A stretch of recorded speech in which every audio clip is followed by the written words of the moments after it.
নমস্কার, আমি অপর্ণা রান্নাঘরে আপনাদের সবাইকে জানাই সাদর আমন্ত্রণ।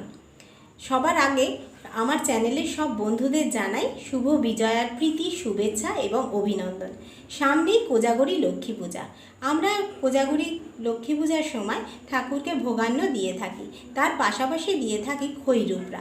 সুতরাং আজকে আমার রেসিপি হলো খইরুপড়া। আসুন দেখে নেওয়া যাক কীভাবে বানাই আমি এই খইরুপড়া। খইরুপড়া বানাতে যে যে উপকরণগুলি লাগছে তার মধ্যে হচ্ছে খই। এই খইটা আমি ঝেড়ে বেছে নিয়েছি, এর মধ্যে যা ধান ছিল বেছে নিয়েছি।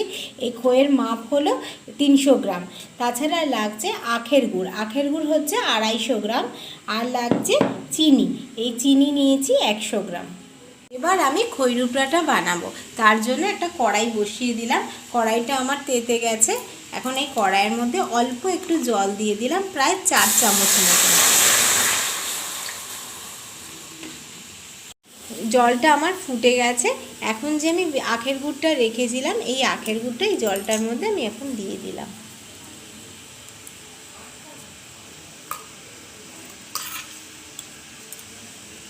সম্পূর্ণ ঢেলে দিয়েছি। এখন আমি যতক্ষণ না জাল হয় এটাকে নাড়বো। আর গ্যাসের ফ্লেমটা অতি অবশ্যই মাঝারি ফ্লেমে রাখতে হবে।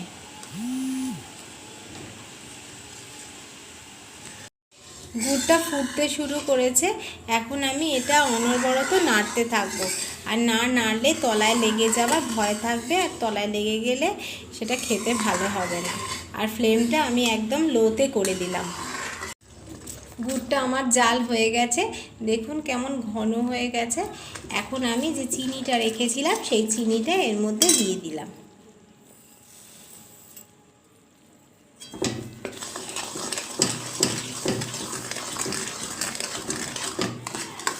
গুড়টা আমার সম্পূর্ণ জাল হয়ে গেছে।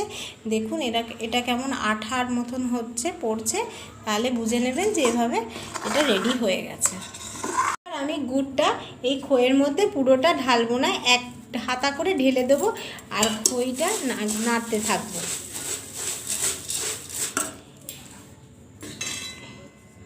আবার আর এক হাতা ঢাললাম, আবার খইটার সাথে সাথে নাড়তে হবে এইভাবে। দেখুন খইটা কেমন চিটা হয়ে যাচ্ছে। আবার আর এক হাতা গুড় আমি এর মধ্যে ঢেলে দিলাম এবং সাথে সাথে আবার এটা নেড়ে দিলাম। পুরো গুড়টা আমি এর মধ্যে ঢেলে দিলাম।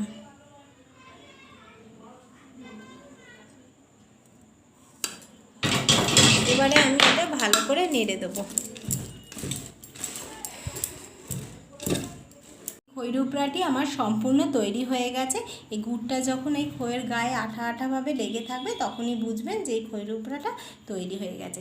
এই রেসিপিটা যদি আপনাদের ভালো লেগে থাকে তাহলে অতি অবশ্যই লাইক, শেয়ার এবং সাবস্ক্রাইব করবার অনুরোধ রইল।